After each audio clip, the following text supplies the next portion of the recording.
Gusto ko lang maging malinaw sa inyo na dito sa klase ko, ako ang nasusunod. Naintindihan? Ma'am, ito po yung assignment ko.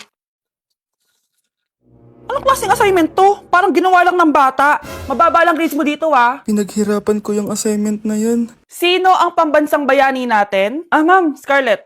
Ang pambansang bayani natin ay si... Oops! Napakabagal mo sumagot. Ang pambansang bayani natin. Straight to the point ang kailangan ko sagot. Ayusin yung sumagot, ha? Hindi na kayo elementary. Opo, ma'am. Pinayagan ba kita kumain sa loob ng klase ko? Ma'am. Akin na yan. Kung ayaw niyong binabastos kayo, wag niyo akong bastusin. Oo, be. Kain tayo sa labas mamaya, ha? Hala, galit na si ma'am. Umalis lang ako saglit, ganyan na kayo. First meeting pa lang natin, pinapakita nyo ng mga ugali nyo. Buti pa yung kabilang section, tahimik lang. Kayo na ata ang worst section na napuntahan ko. Kung kami ang worst section, ikaw ang worst teacher. Sorry po, ma'am. At dahil dyan, bibigyan ko kayo ng maraming assignment. Ma'am? Oh, Scarlett, kamusta ka? Sana ikaw na lang ulit teacher namin. Ang sungit ng bago naming teacher eh. Hayaan mo, next quarter, ako na ulit ang magiging teacher nyo. Talaga, ma'am? Thank you, Lord! Baby, away tayo. O ano anak, puro bebe time na lang? Di ba may exam ka pa bukas? Opo, Nay. Try mo kaya mag-review para di ka puro bagsak. Diyos ko. Sige, Nay. Challenge accepted. Makaka-perfect ako sa exam bukas. Sino nagsabing hindi ko kaya mag-review? Baka Scarlett to. Ba't tumatawag na to?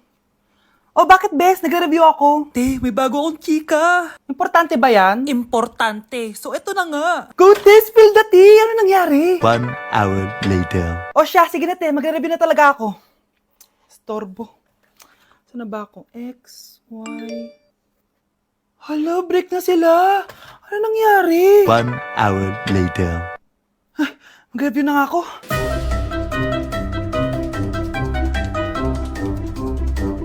Good morning, anak! Anak, bakit ganyan tsura mo? Hanay, nag-review ako buong gabi. Akala ko puro numbers lang yung math.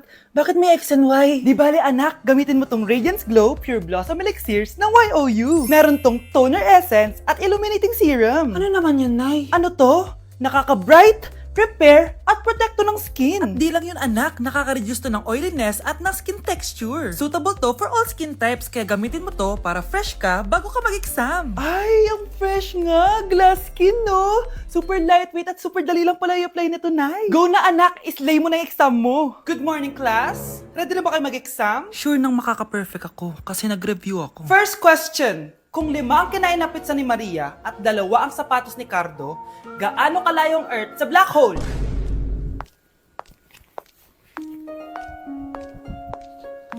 Hindi man lumabas ang mga nireview ko. Ang importante, maganda ako. Anak, kailan mo ako papakilala sa girlfriend mo? Nay, wag po kayo magagalit. Girlfriend ko po kasi yung anak ng kapitbahay natin. Yung mayaman na kapitbahay natin. Opo, Nay. I like your taste, ha? Nasaan na siya? Nandito po siya, Nay. Papakilala na kita. Babe, halika. Hello. Ikaw pala yung girlfriend ng anak ko. Anong pangalan mo? Ako si Kendall, ang pinakamayaman at pinakamaganda dito sa barangay nyo. I like your confidence. By the way, kumain ka na ba, Iha? Hindi pa. May masarap ba kayong pagkain dito? Oo naman, masarap ako magluto. Tara, kain na tayo. Ito, kain na tayo. Sarap. Yuck! Disgusting! Ang pangit na lasa! Lasang... Grabe ka naman! Nagsisisi akong pumunta pa ako dito! Babe, magpapaliwanag ako please! Ang papangit nyo! Tina! Bastos ka! Ikaw na nga binibigyan ng pagkain! Nag-iinarte ka pa! Tina po! Sorry na po, Tina! Nay! Lumayan ka dito!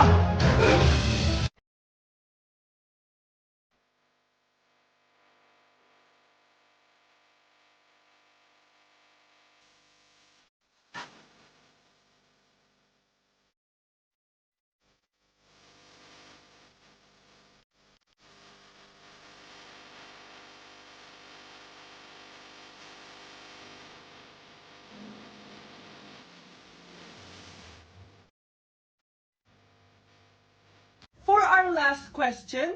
Ano ang full name ko? Wala naman yun sa lesson ah. Siyempre, dapat alam niyo yung pangalan ko. Dami namang alam nito. Di ko maalala full name niya. Perfect na sana ako eh. Kapag di niyo nasagutan yan, minus 10 kayo sa akin. Aba ma'am, paano namin malalaman yung full name mo? Eh di ka naman nagpakilala sa amin. Ano ka, sikat? Artista? Ang lakas mo mag-minus kapag di nasagutan yung full name mo? Sige nga, ano full name ko? Kapag di mo nasagutan, ma-minus ko yung sweldo mo. Tsaka magagamit ba namin yan kapag nagtrabaho na kami? Di naman, diba? Pakin namin sa full name mo. Nay, eto pala yung manliligaw number 1 ko. Approve ba sa'yo? Hello po, tita. So, ikaw pala yung manliligaw ni Scarlett? Ano ang kaya mong ibigay sa anak ko? Hindi man po ako mayaman, pogi naman ako. Pas sa walang pera? Sa daming luho ng babaeng to, hindi mo mabubuhay yung anak ko. Di naman importante yung pera na eh. Basta pogi. Next! Lu, mukhang pera to. oh. Hi, tita. So, anong kaya mong ibigay sa anak ko? CEO yung tatay ko. Meron po kaming sports car, tapos malaki po yung bahay namin. Mayaman pero mukhang mabaho. Charger to ah. Bibigyan sana kita ng 1 milyon. Bahala ka dyan. 1 milyon? Hoy, babalik ka dito! Nay, puro ka next. Gustong-gusto ko na magka-jowa. Siyempre, gusto ko yung perfect na lalaki para sa'yo, anak. Hello po, tita. Oh, anong kaya mo ibigay sa anak ko? Hindi po ako mayaman, tita. At hindi rin po ako sobrang gwapo. Pero malinis po ako sa katawan. At marunong din po ako maglinis ng bahay at ng mga plato. Wow! Ganito yung gusto ko lalaki para sa'yo, anak. Kaya etong award-winning Wise Cleaner ang gamit ko kasi ito ang the best dishwashing liquid kit. Tara, samahan niyo ako gumawa ng dishwashing liquid. Nabili ko nga pala tong kit na to for only 250 pesos at ito yung mga laman niya. Siyempre, importanteng basahin niyo muna yung instructions. At ayun na nga, nag-umpisa na tayo. Naglagay lang ako ng 14 liters sa timba namin. At ang unang nilagay ko ay itong bubble booster. Susunod ay nilagay ko na rin yung surfactant. So kailangan paikot niyo tong ilagay. O diba, para ka lang nagluluto. Nag-set lang ako ng timer for 20 minutes para hintayin matunaw lahat ng ingredient. Pagkatapos nun ay haluin niyo na mabuti at ilagay niyo na yung pre-mix bottle. So ito pala nabili ko ay calamansi flavor at ito na yung magiging kulay ng dishwashing liquid natin. Nilagay ko na rin pala yung thickener para maging malapot na yung dishwashing liquid natin. Pero dahan-dahan lang guys ha. At ayun, tinakpan ko na at babalikan natin for 24 hours. So mukhang okay na at bumili din ako ng mga bote. Dito ko ilalagay yung mga dishwashing liquid. Naisip ko lang na perfect pala to maging business kasi madali lang gawin at madami ka rin magagawa. Nagprint lang ako ng mga stickers at ayan, pwede na natin siyang ibenta guys. Kung ako tatanungin nyo, super worth it nitong Wise Cleaner. Perfect! Anak, pakasalan mo na to. Sige. Pwedeng kiss the bride na agad. Dapat may 5 apo na ako bukas ha. Maawa ka naman sa kifi ko, Nay. Naku, taas na naman ang kuryente natin. Sino ba kasing aircon dyan? Si ate, buong araw nag-aircon. Wow ah, kala mo din nakiki-aircon. Nay, kailangan ko na daw po magbayad ng tuition para makapag-exam ako. Ha? Bayarin na naman. Sige anak. Nay, due date na pala ng internet natin. Baka maputulan tayo. Oh, isa pa yan. Naku, sabay-sabay na. Oh, wala na naman pala naman to ref natin. Naku, kailangan na natin mag-grocery. Nay, nagpadala na daw si tatay. Ay, buti naman. Umulan pa, patay. Paano kaya ako pupunta sa remittance center neto? Ano ka ba, Nay? Nagpadala si tatay via GCash at may bonus credits pa. Wow, high-tech na pala, anak. Eh, paano yung mga bills natin? Pwede din yan sa GCash, Nay. Ayan, kaka-cellphone mo yan. Ay, mali. Kaka-GCash mo yan. Kaya magpadala na sa GCash dahil diretso sa GCash wallet mo ang remittances abroad. Hindi ka nalalabas ng bahay dahil hassle-free at 24/7 tong available. At wala tong transfer fee sa mga verified users. Just open your GCash app and go to your GCash wallet. Itap nyo lang yung cash in at go to global banks and partners. Hanapin mo lang kung saan remittance partner siya nagpadala. I-enter mo lang yung mga kailangan na details at makukuha mo na agad yung pera, o diba? Grabe anak, ang bilis na pala ngayon. O di ba, Nay? Kaya mo? I-GCash mo! Iba na talaga ngayon, no? Nung panahon namin, ang layo pa ng pinupuntahan namin para makapagpadala. Hulaan ko, Nay, tumatawid pa kayo ng bundok at ilog, no? Nay, sorry. Napagastos ka pa tuloy sa pagpapa-hospital sa akin. Ano ka ba, anak? Nawala na nga sa akin yung kuya mo, di ba? Ayoko namang mawala ka din sa akin. Hello po, good morning. Dok, ano po balita? Makakalabas na po ba si Scarlett bukas? Ma'am, may good news po ako. Pwede na po lumabas si Scarlett bukas. Salamat sa Diyos! Hindi na ako magiging pabayang ina. Ayoko na maulit yung nangyari sa kuya mo. Nay, ano pala nangyari kay kuya? Hindi mo pa nakakwento sa akin yun. Ha? Bata pa yung kuya mo, anak, nung nawala ko siya sa palengke. Mare, magkano tong sitaw? 50 na lang sa'yo, Mare. Ang mahal naman, Mare. Pwedeng 20 na lang to. Mga laruan ba yun? Ang ganda nun na. O siya, sige na, kumare naman kita eh. Ayun yung gusto ko sa'yo eh. Tara na, anak. Anak, anong lugar na to? Nasaan yung batang yun? Nasaan na si nanay? Nay! Anak! Ate, may nakita po kayong bata dito? Ay, wala po akong nakita eh. Saan na ba yun, anak? Simula noon, hindi ko na nakita yung kuya mo, Scarlett. Hanggang sa may pumuntang pulis sa bahay natin. Ang sabi nila, patay na daw siya. Grabe naman yung nangyari kay Kuya Nay. Ang lungkot naman po pala nung nangyari sa kuya ni Scarlett. Sige na po, ma'am. Kailangan ko pa po bisitahin yung mga ibang pasyente. Sige po, Doc. Salamat po. Anak, ang importante, makakauwi ka na bukas. Opo, Nay. Makakapag-thirst trap na ako ulit.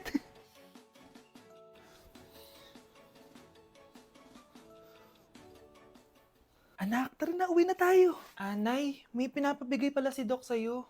Oh, ano naman kaya to?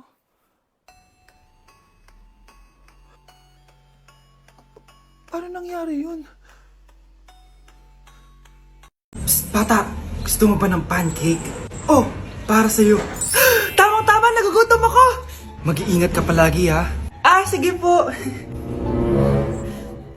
Anak, patay na pala yung kapitbahay natin. Na-aksidente daw. Yung palagi naka-jacket, Nay? Oo, anak. Kaya ikaw, mag-iingat ka palagi ha. Ha? Paano patay eh? Nakita ko pa lang siya kanina. Naku, sinasabi ko sa'yo, anak. Binumulto na naman tayo. Binigyan niya pa nga ako ng pagkain eh. Pagkain? Huwag mong kakainin yan. May masamang mangyayari sa'yo. Ano yun, Nay? Kinain mo? Anak? Sinasabi ko na nga ba eh. Papatayin na kita. Huwag mo ko patayin.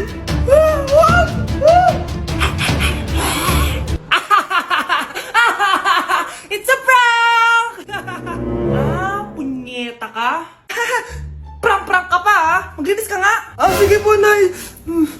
Bilisan mo dyan ha, kundi ko papatayin ko. Nay, baka yan na yung multo! Kumakatok na! Ay, anong multo-multo? Delivery yan! Nag-text siya sa akin! Ay, andito na order ko! Delivery! Kuya, okay ka lang ba? Hi, neighbor!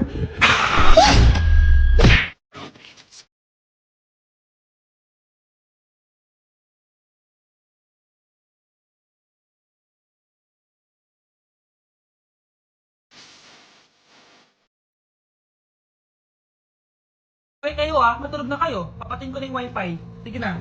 Buti na lang may data ako. Babe, okay na. Babe, para kang tae. Bakit naman, babe? Kasi hindi kita kayang paglaruan. Parang tanga to. Ano ba yan natin? Likot-likot mo. Nagre-review ako dito. Alam mo, kailangan mo ng jowa kasi ang boring ng buhay mo. Ate, di ko kailangan ng jowa, okay? Kailangan ko maging top 1 sa school namin. Kuya! Sino ba naman tao natutulog na nakasalamin? Ngeta naman, Kyle! Natutulog ako, di ba? Hindi ako yun na. Natutulog ako eh. Kung ayaw matulog, mapatulog ka. Ba't ang ingay ng mga batang yun? Teka lang. Ano ba yan ang ingay nyo? Hindi ako mapag-focus dito. Pinang matulog, mga punyeta talaga yun. Sinali, bakit? Bakit ang ingay nyo? Di ba sabi matulog na? Matulog na kayo, ha? Yes, makakapag-tiktok na ako.